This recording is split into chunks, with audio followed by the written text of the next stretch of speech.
Abracadabra. Just like that, I can make items appear and disappear in my NightCafe creations. Well, almost just like that. It does take a few words to make these kinds of edits with the prompt to edit feature. I'm going to show you how it works with two of my current creations. But before we begin, let me welcome you to my channel, Delyn Creates, where I'm experimenting with different crafts, graphic design, and sharing how to do things like today's tutorial on NightCafe's prompt to edit feature. So let's get started. Prompt to edit is a powerful feature introduced about a year ago before I started using this program, and I thought it used to be a subscription tool only.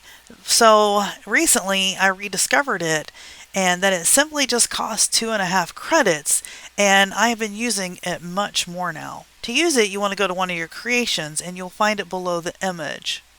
So if we go over to my images here, I've already selected one that we're going to work on, and you'll find it right down here underneath the image. Click prompt to edit and it'll give you a place, tells you the model, the cost is 2.5 credits, the picture that you're working on, and then where you're going to put in the editing instructions. So on this particular image that's created here, my prompt was 1970s vintage black velvet painting of a young lady in a daisy print dress holding a bouquet of flowers. I was intending for it to look like a velvet painting, but I got a black velvet dress instead. But as you can see, there's daisies that she's holding, and there are daisies all over her dress. So I did get a daisy print dress, but I also got her holding a bunch of daisies. Let's take a look at that prompt again. Holding a bouquet of flowers. I didn't say holding a bouquet of daisies. It took it upon itself to do that. So what I did next was I wanted to remove the daisies. So I did the prompt to edit and said, remove the daisies. It removed the daisies from her hands and it removed the daisies from her dress. You can see that it's still a floral wallpaper, probably like some daisies in the back. And even though I said 1970s, I think this woman looks like she's more in the 1940s. And it does not show me here what that prompt to edit that I put in was, but right now we're just going to go through what I did so you can get a take. So I said, the next one I said bouquet of add bouquet of daisies, and I got these huge flowers. So the next one, prompt to edit that I put make the daisies smaller, and it did. Looks pretty good, but I didn't like the black dress. This woman looks like she's mourning or going to a funeral. I want something a little brighter. So the next thing I did was make the dress yellow. And she made the dress yellow. It looks pretty good.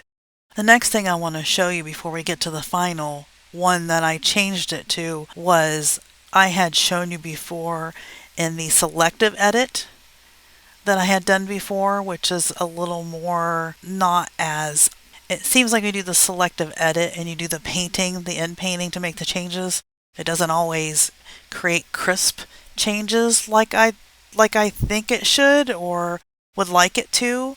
And the prompt to edit seems to do this way better. Is that you do have this little bar here so you can compare. If you click on that, you can see here it is with the black dress, here it is with the yellow dress.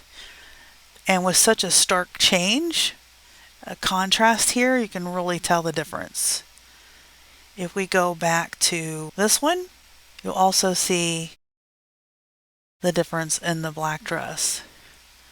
And I don't think she looks bad in the black dress. I think it's a pretty good image, but it's not really what I wanted. And again, she looks like she's in mourning or going to a funeral. So here's where we were with the yellow dress, and I thought this is really bright. I'm not sure if I wanted this bright. And I was just doing this to test out the prompt to edit anyway. So the next thing I said was change the dress to green. So the very last one I have, this is the final prompt to edit that I did. It gave it a nice green. It's sort of a mint green. I think I would have wanted a little more darker green, but it's okay. And again, we can look at the difference here, how it looked in the yellow, how it looked in the green. And I almost think I'd rather go back to the yellow. Both are still kind of different and stand out from the background of this like faded wallpaper that's on the wall. That's what I look at it. The dress looks so much brighter than the woman or the background. So I don't know, but it was an interesting test to try. So we're going to leave this image and we're going to go over to one that I am going to actually walk through prompt edit that I haven't made any edits to yet. This was an image. Let's see what my prompt was here. 1970s style photograph of a young professional woman deeply breathing sitting at a kitchen table. As you see, that is not what I got. So we're going to click the prompt to edit, and it's going to cost us 2.5 credits each time. It is nice that this is not a professional model anymore. I'm glad that they did this. I would rather pay the 2.5 credits and then see what I can get without having to pay for a professional account at this time. Let's start by removing the sunglasses and see what happens. And it probably helps to type it correctly. Edit for 2.5 credits.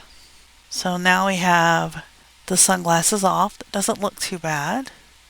Okay, let's do another prompt to edit. Let's say change shirt color to green. And I'm just doing some simple edits at this point. That is a really bright shirt. Prompt to edit. Change background to outside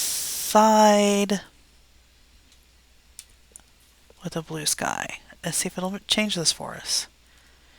These are brand new prompts that I have not put in any of these images before.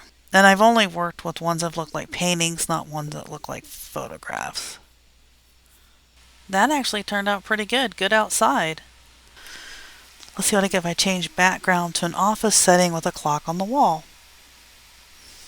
I mean, that would give you more of a headache, right? You're just trying to get done with your day. Oh, that's much better. So if I wanted to put this picture on like Pixabay or something, I think this would be a very well liked photo. I might have to try and do that. I think her shirt might be a little too bright though. So I'm going to prompt to edit. Change the shirt color to